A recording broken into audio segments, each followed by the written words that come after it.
You're lying in bed. Your body's exhausted, but your brain won't stop. You're replaying that conversation from 3 days ago, finding new ways you could have said it better.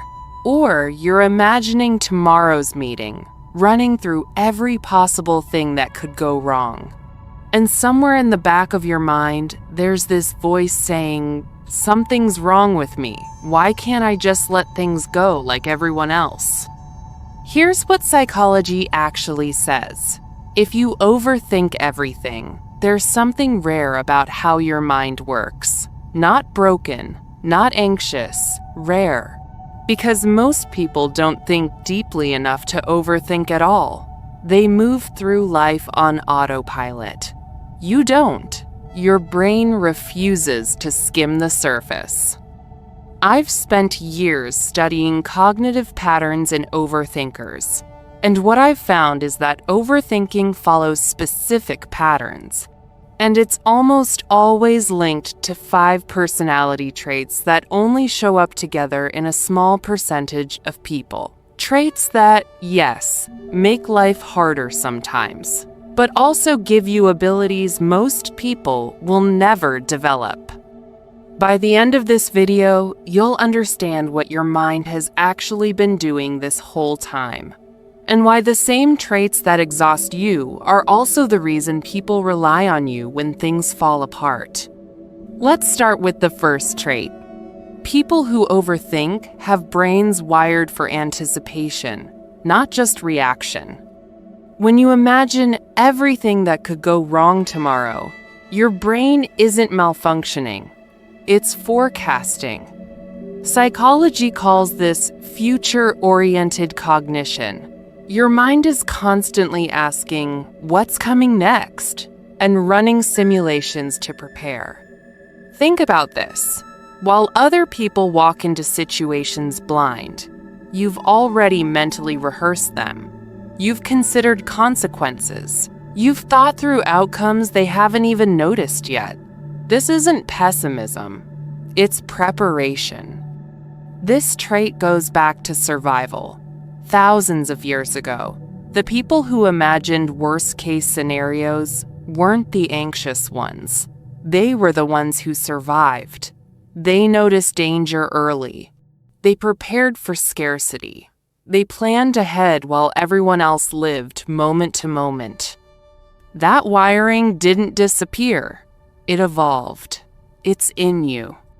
This is why you're often the person people turn to in a crisis. You stay mentally ahead. You see risks before they become obvious. Your instinct isn't to react, it's to be ready. But here's what most people miss about overthinkers. It's not just about preparing for danger. The second trait is about something completely different. Emotional responsibility. You don't just replay conversations because you're insecure.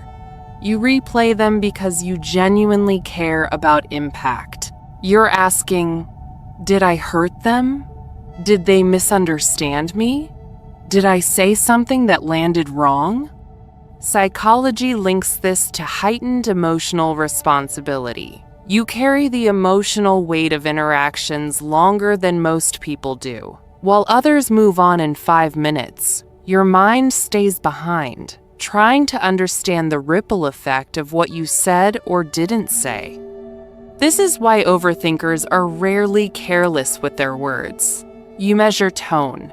You consider context. You think about how something will be received before you say it. Not because you're scared, because you don't want to cause harm, even accidentally. That's not weakness. That's empathy with real depth. But these first 2 traits only explain part of the picture, because there's a reason you feel mentally exhausted even when you haven't done anything physical all day. This leads us to the third trait. You don't just think more, you process deeper. Your brain doesn't filter information the way most people's do. You notice details others automatically ignore. A slight change in someone's tone, the pause before they answered, The shift in energy when you walked into a room. Most people experience life in broad strokes. You experience it in layers. Psychology calls this heightened sensory and cognitive processing. Your brain takes in more information per moment than average, and instead of discarding it, it analyzes it. That's why you feel tired after doing nothing. You weren't doing nothing. You were processing thousands of signals the world never asked you to notice. From the outside, people think you're slow or unmotivated. On the inside, your mind has been running nonstop. You don't just live through experiences. You dissect them, reflect on them, try to understand what they mean. And in this depth, this is where the next trait comes in. The fourth trait, you have a powerful imagination. Overthinking is what happens when imagination has no direction.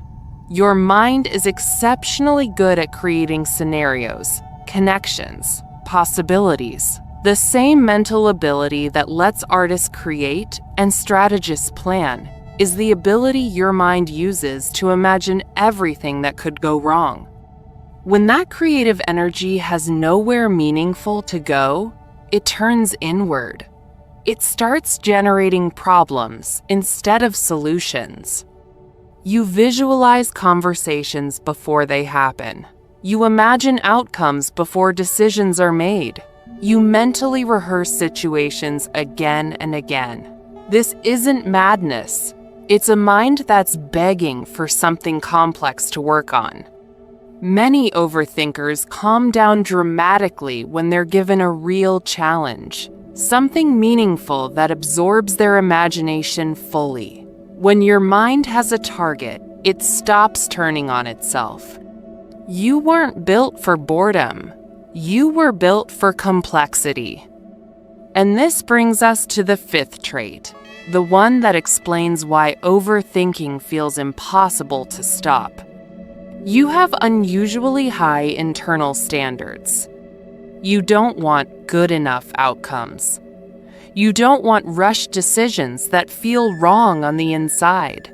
Your mind keeps revisiting choices because you're trying to close the gap between reality and what you know is possible. While other people are comfortable settling, your brain keeps asking, is this really the best option? Is this aligned with what I actually value? This is stressful, yes. But it's also why overthinkers produce high-quality work, make thoughtful decisions, and often outperform others in the long run. You analyze because alignment matters to you. You don't want shortcuts. You want integrity between your actions and your values. That's why your mind doesn't let go easily. Now here's what ties all 5 traits together. Your brain wants coherence. Psychology calls this cognitive closure sensitivity. When things don't make sense, when there are loose ends, your mind physically can't rest until it resolves them. Unanswered messages linger. Unclear relationships exhaust you. Decisions without enough information feel unbearable. Not because you're controlling, because you're meaning-oriented. You're constantly trying to integrate experiences into a larger understanding of how things work.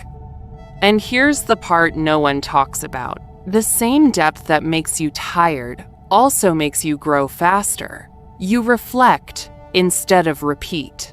You question instead of assume. You notice patterns others miss. You understand people more clearly because you actually pay attention. The world rewards speed and confidence, but it relies on people like you, the ones who slow things down enough to notice what actually matters. The planners, the thinkers, the ones who consider consequences before acting. You were never meant to think less. You were meant to think with direction. So don't treat your mind like a problem. Start recognizing what each trait is actually doing. When you're forecasting the future, you're not being paranoid. You're being prepared. When you're replaying interactions, you're not being neurotic. You're being conscientious. When you feel exhausted, you're not lazy. Your brain has been processing more than most people's do all day. The solution isn't to suppress this. It's to give your mind what it's actually asking for: meaningful challenges, complex problems worth your attention, clarity where there's ambiguity. Next time your thoughts start spiraling, pause.